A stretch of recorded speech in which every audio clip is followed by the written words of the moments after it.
welcome to my channel Advocate Club. As we all know, most of state declare their schedules for judiciary examination, so we need to start preparation. And first and most important subject for any competitive examination is the Constitution of India. Therefore, today I am here with a preamble study and two starting part of the Constitution.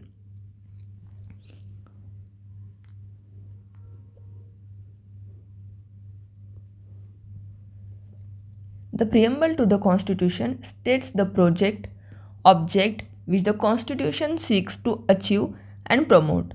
It indicates the source of the Constitution.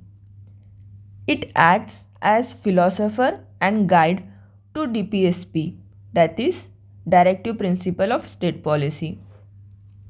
We, the people of India. We, the people of India.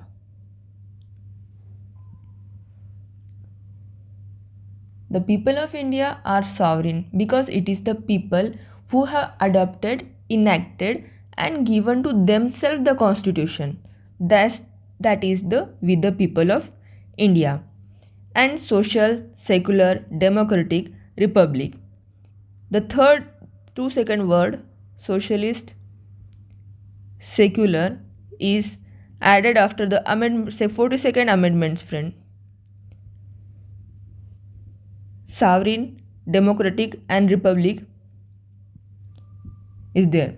So, we the people of India, having solemnly resolved to constitute India into sovereign, socialist, secular, democratic, and republic, and to secure to all its citizens what justice. What kind of justice? Social, economic, and political. Liberty of thought, expression, belief, faith, and worship. Equality of statute and of opportunity, and to promote among all fraternity, assuring the dignity of the individual and the unity and integrity of the nation. Friends, the integrity word also inserted by the 42nd amendment in the preamble. In our Constitution Assembly, this 26th day of November 1949, do hereby adopted, enacted, and give to ourselves this constitution. Therefore, our constitution is higher. It is based on objective resolution drafted and moved by Pandit Jawaharlal Nehru on 13th December 1946 and was adopted by Constituent Assembly on 22nd January of 1947. Though the preamble is not enforceable in the court of law, it provides a key to understanding and interpretation of the constitution. It is not enforceable, friends. Like DPSP. DPSP also not enforceable in the court of law. Same preamble is also not enforceable in the court of law. But fundamental rights are enforceable in the courts of law. In the constitution, only three parts are not enforceable. First one is a preamble, second one is a DPSP, and third one is a fundamental duties. So, the struggle behind this preamble, we started to understand. Okay, preamble. As we discussed, 42nd Amendment 1946, first case of re breviary, Union of India.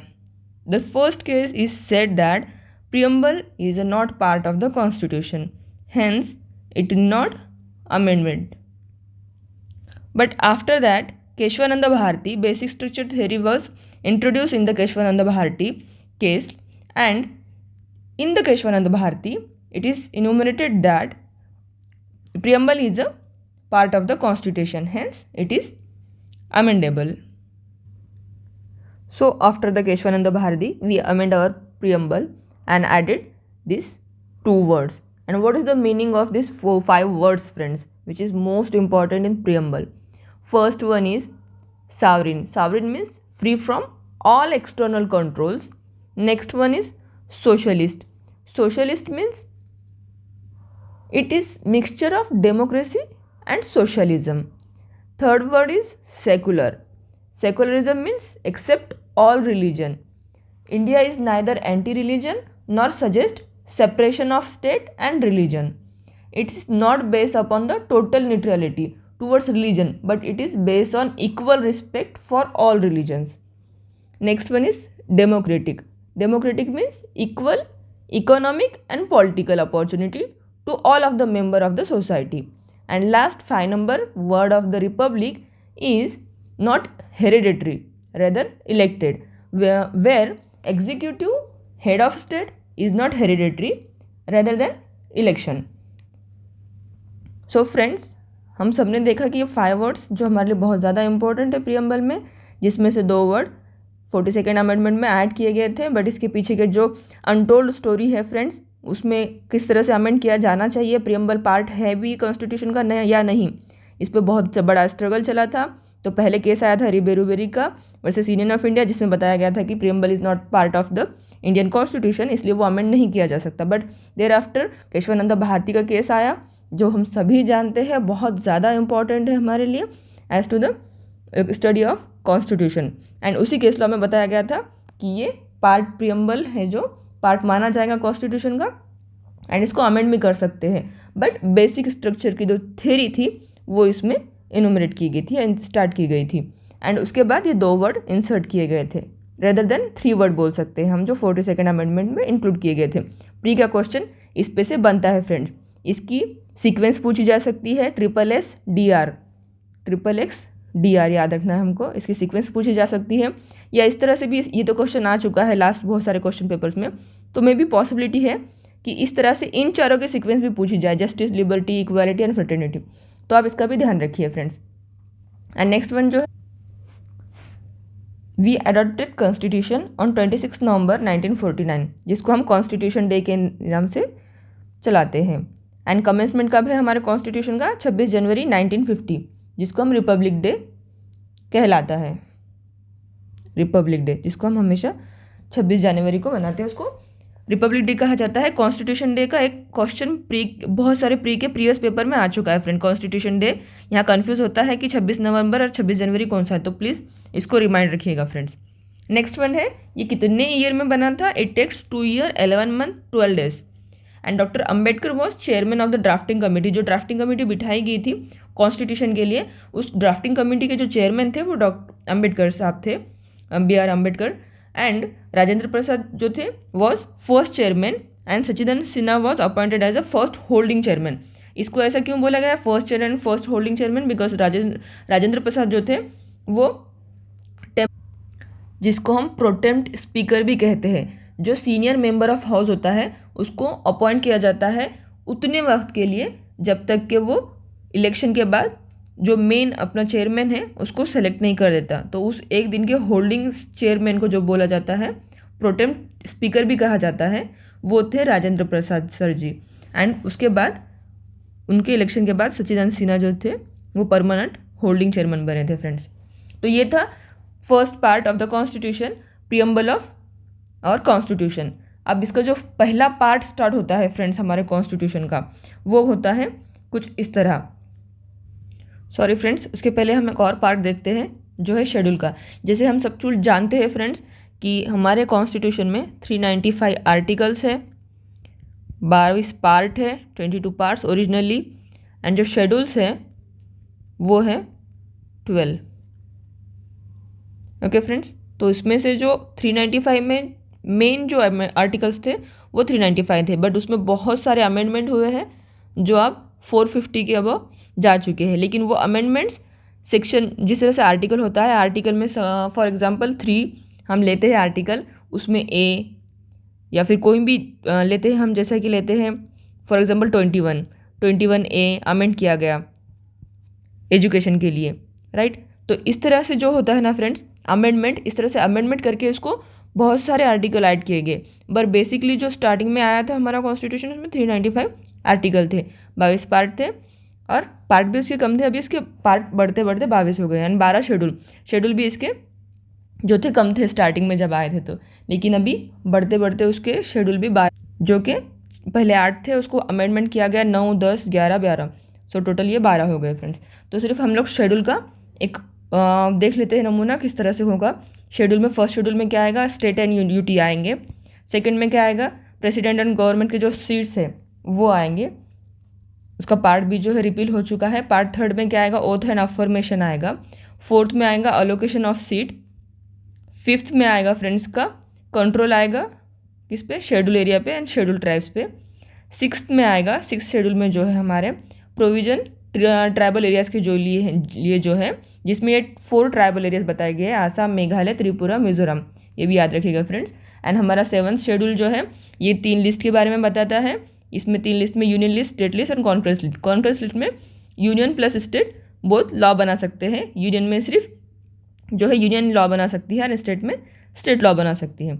ये बताता है हमारा 7th schedule. और 8th schedule जो है language का था। Language में बहुत सारे लैंग्वेज ऐड हो चुकी है फ्रेंड्स, 22 समथिंग कुछ लैंग्वेजेस है। इसके आगे कुछ अमेंडमेंट्स है तो आप मुझे बता सकते हो। 9th शेड्यूल जो अमेंडमेंट से आया हुआ है फ्रेंड, ये वॉयलेशन करता है या सर्टेन एक्ट्स को या रेगुलेशन, कोई भी एक्ट ऐसा है जिसको अमेंड नहीं किया जाना चाहिए ऐसा लगता था तो वो इसमें डाल दिया जाता था। मतलब क्या बोलेंगे, प्रोटेक्शन के लिए 9th शेड्यूल अमेंड किया गया था। 10th शेड्यूल जो अमेंड किया गया था वो एंटी डिफेक्शन लॉ के लिए अमेंड किया गया था friend. Disqualification of ground of defection, जो एंटी डिफेक्शन के जो कायदे होते हैं जितने भी, उसमें डिफेक्शन जो होता है एंटी डिफेक्शन के लिए ये ऐड किया गया था। 11th शेड्यूल में हमने क्या ऐड किया था, पंचायत, और 12th में म्यूनसिपैलिटीज़। जैसे कि बहुत सारे फ्रेंड्स जानते हैं, इसका एक ट्रिक है रिमेंबर रखने के लिए, tears of the old PM, tears of the old PM, ये इसका शॉर्टकट है फ्रेंड्स। अगर आपको समझ में ना आए या किसी को पता ना हो तब मुझे प्लीज़ कमेंट कर दीजिएगा, मैं इसका एक्सप्लेन कर दूंगी कि किस तरह से ये अप्लाई होता है। चलिए फ्रेंड्स हम कंटिन्यू करते हैं। हमारा पार्ट फर्स्ट जो है name and territory of the union. Article first, India that is Bharat shall be as specify in the first schedule.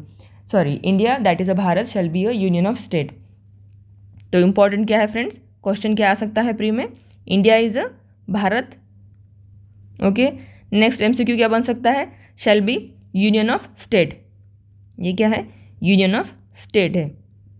और इसमें इंक्लूड्स क्या क्या होगा, territory, state, union territory and other territory which acquired.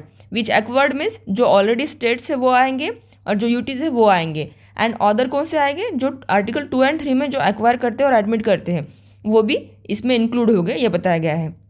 ये गलत है, इस पर मत गौर कीजिएगा। चलिए article 2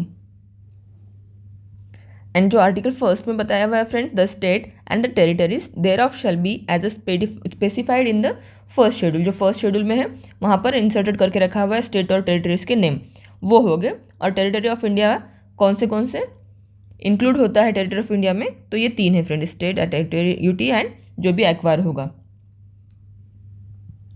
article 2, article 2 says admission और establishment of new state. Parliament में बाय लॉ, इसमें इंपॉर्टेंट क्या है, पार्लियामेंट में बाय लॉ, ये MCQ का क्वेश्चन बन सकता है फ्रेंड्स। पार्लियामेंट में बाय लॉ एडमिट और एस्टैब्लिश न्यू स्टेट, क्या कर सकता है, स्टेट, ये स्टेट है friends.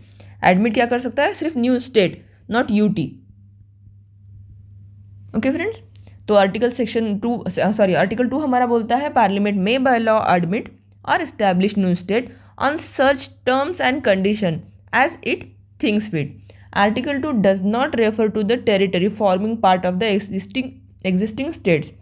States may be formed from the foreign territories which may be obtained by acquisition, जो हम एडमिट करते हैं।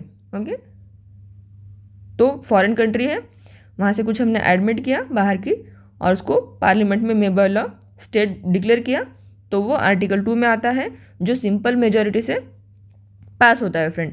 अगर लेकिन इसमें यूटी को इंसर्ट करना हो, अगर यूटी बनाना हो आर्टिकल 2 के अंदर, तो इसमें नेसेसरी है क्या है friends, amendment, constitutional amendment is compulsory. और वाइस वर्सा आर्टिकल 3 क्या बोलता है, formulation of new state, formation of new states and alteration of area, boundaries और names of existing states. Parliament में बाय लॉ, इसमें भी पार्लियामेंट में बाय लॉ होगा फ्रेंड, इसमें भी सिंपल मेजॉरिटी आएगी, सेम एज आर्टिकल 2। पार्लियामेंट में by law form a new state by separation of territory from any state और bye unity 2 or more states or parts of state or by uniting any territory to a part of any state. Increase the area of state, area बढ़ा सकता है. Diminish the area of state, area कम कर सकता है. Alter the boundaries of state, state की कोई भी बाउंड्रीज होगी उसको अल्टर कर सकता है. Alter the name of the any state, जो बहुत सारे स्टेट के नाम चेंज होते हैं हम लोग देखते हैं फ्रेंड्स, वो इसी के थ्रू पावर मिला हुआ है कॉन्स्टिट्यूशन के कि स्टेट के जो नेम है आप अल्टर कर सकते हो. By article 3 the constitution empowers the parliament to form a new state by separation of territory from existing state. For example formation of Telangana from Andhra Pradesh, अभी हाल ही में जो हुआ फ्रेंड्स तेलंगाना आंध्र प्रदेश जो बाइफर्केशन वो इसी के थ्रू हुआ है, इसी आर्टिकल के तहत. And so India is a call indestructible union of destructible state. The constitution of India does not guaranteed the territorial integrity of any state of the union. It is said under the case law of Ribery, which we are discussed firstly. A bill seeking to create a new state or to alter boundaries of existing state can be introduced in either house of the parliament only on the recommendation of the president. President की जो recommendation के बाद ही ये introduce होगा friend either house of parliament. President refer the state recognition bill to the state legislature concerned for its opinion, fixing a time limit. So friends इतना सब इसको need नहीं है हम लोगों को प्री के इसमें देखते हैं तो इसमें बहुत कुछ है डिटेल अगर जानना चाहे तो. वो फजल अली कमीशन में से जो स्टेट ने लिंग्विस्टिक बेसिक पे इसको कैरी आउट किया था और उसी में फजल अली कमीशन जो बैठी थी जस्टिस की उसमें इसको बेसिकली रिकमेंडेशन दिया गया था. और आंध्रा जो है ऐसी पहली स्टेट है वो क्रिएट की गई थी जो लिंग्विस्टिक बेसिस के ऊपर 1953 में. ऐसा बहुत कुछ है इसमें डीप में कॉन्स्टिट्यूशन में आप सब जानते हैं, लेकिन प्री के हिसाब से इसमें थर्ड में आने लायक क्वेश्चन क्या है कि पार्लियामेंट में लॉ बनाता है, कोई भी बनाता है फॉर्मेशन करता है तो स्टेट का, एंड इसमें सिंपल मेजोरिटी होनी चाहिए. एंड आर्टिकल 3 में स्टेट इंक्लूड्स यूटी ऐसा स्पेसिफिकली बता रखा है. तो यहाँ पर अगर स्टेट जो है इंक्लूड करता है यूटी को, यहाँ पर यूटी को यूनियन टेरिटरी को इंक्लूड करने के लिए कोई अमेंडमेंट की नीड नहीं है. ऐसा एक्सप्लेनेशन ऑलरेडी इसमें दे रखा है फ्रेंड्स. चलिए तो अभी इसमें एक आर्टिकल 4 है friends. Law made under article 2 and 3 provides for the amendment of the first and the fourth schedule and supplemental incidental and consequential matter. Article 4 क्या प्रिंट है फ्रेंड, चेंजेस जो भी होते हैं शेड्यूल में, एक शेड्यूल फर्स्ट और 4 में जो चेंजेस होते हैं फ्रेंड्स, कोई भी अमेंडमेंट होती है तो हमको उधर चेंजेस करना पड़ते हैं. बिकॉज उधर यूटी के शेड्यूल फर्स्ट में हमने जैसा देखा कि यूटी के और स्टेट के नाम हैं, तो आप यहाँ पर आपको इंसर्ट करते हो, प्लस करते हो या माइनस करते हो, इधर जो भी आप इंक्लूड करते हो इंसर्ट करते हो तो यहाँ पर उसका नाम इंसर्ट करना नेसेसरी रहेगा ना. और इंसर्शन हो रहा है शेड्यूल में तो इसका मतलब वो अमेंडमेंट होगा. और सेम एस ये शेड्यूल 4 में भी होगा. तो आर्टिकल 4 बोलता है ऐसी कुछ तरह की कुछ को भी 3 और 2 में इंसर्ट करते हो, आप अमेंड करते हो, फॉर्मेट करते हो तो उसको कॉन्स्टिट्यूशन अमेंडमेंट नहीं माना जाएगा. बस इतना बोलता है article 4. No such law as aforesaid shall be deemed to be an amendment of this constitution for the purpose of article 368, जो 368 आर्टिकल में अमेंडमेंट दिया हुआ आर्टिकल के. It means that the procedure prescribe in article 368 is not required to be follow in this cases. Which cases? Article 2 and 3. So we can move to our part second which is article 5 to 11. अब हम हमारे part second की तरफ बढ़ते हैं जो article 5 से 11 बोलता है सिटीजनशिप का. इसमें भी मैं सिर्फ शॉर्ट में आपको बताऊंगी कितने पॉइंट्स है, जिस तरह से मैंने आपको दिख रहा होगा एक स्ट्रक्चर बना रखा है. तो आर्टिकल 5 क्या बोलता है, सिटीज़न होने के लिए citizen at the commencement of the constitution कौन कौन हो सकता है, जो बॉर्न इन इंडिया हो, जिसके इधर पेरेंट्स बॉर्न इन इंडिया हो या वो 5 years before constitution comes resident of India हो, then he is deemed citizen. Article 6 migrated citizens means right of citizenship of certain persons who have migrated to India from Pakistan. जो पाकिस्तान में गए थे वहाँ से वापस आने के लिए ये लोग जो आए थे, इस तरह के जो पर्सन्स थे उनको बोला जाता है माइग्रेटेड पर्सन, जो हमारा जो डिवाइड हो गया था ये पाकिस्तान और इंडिया, तो जो लोग पाकिस्तान में रह गए थे और जिनको आना था इंडिया में, जो इंडिया में आए फ्रेंड्स, तो उनको माइग्रेटेड कहा जाता है। अ पर्सन, हिज पेरेंट्स और grand parents born in territory which includes now in Pakistan, मतलब वो पैदा कहाँ हुए, पाकिस्तान में हुए, और बाद में वो इधर आना चाहते थे और वो आने के बाद इधर शिफ्ट होना चाहते थे। तो ऐसे जो पर्सन है माइग्रेट किए जो लोगों ने, उनको कहा जाता है क्या, माइग्रेटेड पर्सन, जो आर्टिकल 6 में बताया गया है।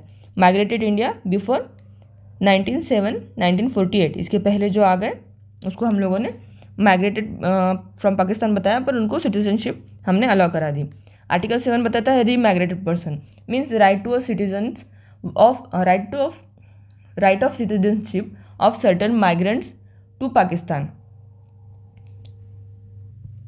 Citizenship of a person who has migrated to Pakistan and remigrated to India. ये कौन से पर्सन्स थे, जो इंडिया में रहते थे ऑलरेडी और जो माइग्रेट हो गए कहाँ, पाकिस्तान में, बट पाकिस्तान में रहने के बाद कुछ दिन में उनको समझ में आया कि नहीं इंडिया में ही हमको वापस जाना है, तो ऐसे पर्सन को डिफाइन किया गया है आर्टिकल 7 में। रीमाइग्रेटेड, ये माइग्रेटेड थे और ये रीमाइग्रेटेड पर्सन है। Define under article 7, migrated to Pakistan and remigrated to India if applicable is allow after और बिफोर 48 के पहले और बाद, ये कंपल्सरी है।